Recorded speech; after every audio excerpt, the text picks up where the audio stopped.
اللہ رب العزت ارشاد فرماتا ہے حرمت علیکم المیتۃ، تم پر حرام کر دیا گیا ہے مردار یعنی خود بخود وہ مر گیا تو وہ حرام ہو گیا، اس کا کھانا جائز نہیں ہے۔ والدم، اور خون بھی حلال نہیں ہے۔ جو خون سے مراد ہے بہتا خون، یعنی جب جانور کو ذبح کیا جاتا ہے تو اس سے جو خون بہ رہا ہوتا ہے وہ کھانا پینا اس کا جائز نہیں ہے۔ سکتا آپ نے ایسے مناظر دیکھے ہوں نہ، وہ اونٹ ذبح کیا گیا اس کا خون نکل رہا، ان صاحب نے وہ گلاس میں بھرا اور پی ہے، تو معاذ اللہ یہ بالکل بھی حلال نہیں تھا، وہ حرام ہے۔ تو اس کو کوئی کارنامہ نہ سمجھے کہ جی انہوں نے بڑا کوئی کام کر لیا، یا جی قربانی کا مبارک اونٹ ہے، یہ تو مبارک جانور ہے، خون نکل رہا ہے تو اس کو ہم پی لیں گے، تو یہ وہ پینا جائز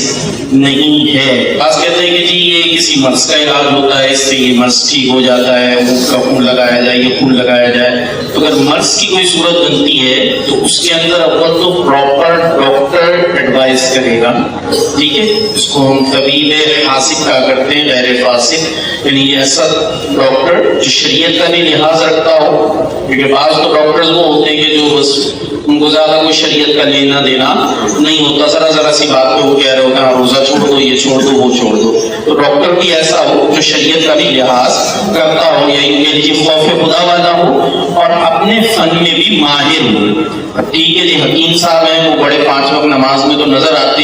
لیکن آج کل جو حکیموں کی ایک تعداد کی حالت ہے، حکیم اچھے بھی ہوتے لیکن ایک تعداد بس یوں ہی چل معاملہ چل رہا ہوتا ہے، تو پھر وہ اپنے فن میں ماہر نہیں ہوا، ٹھیک ہے نا۔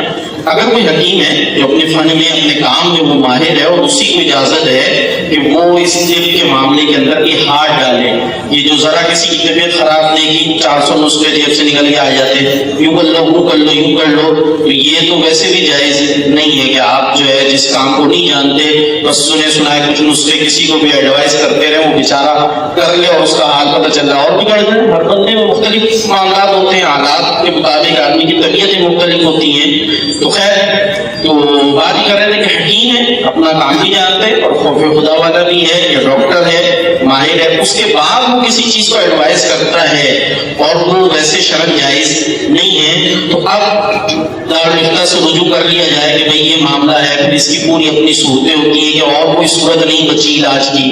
یہی صورت ہے، اور اس کو ڈاکٹرز کہہ بھی رہے ہیں کہ اس سے ہو جائے گا، اور ظن غالب بھی ہے، یعنی نارملی اس سے فائدہ ہو جاتا ہے، پھر دارالفتہ جو حکم دے اس کے مطابق عمل کر لیا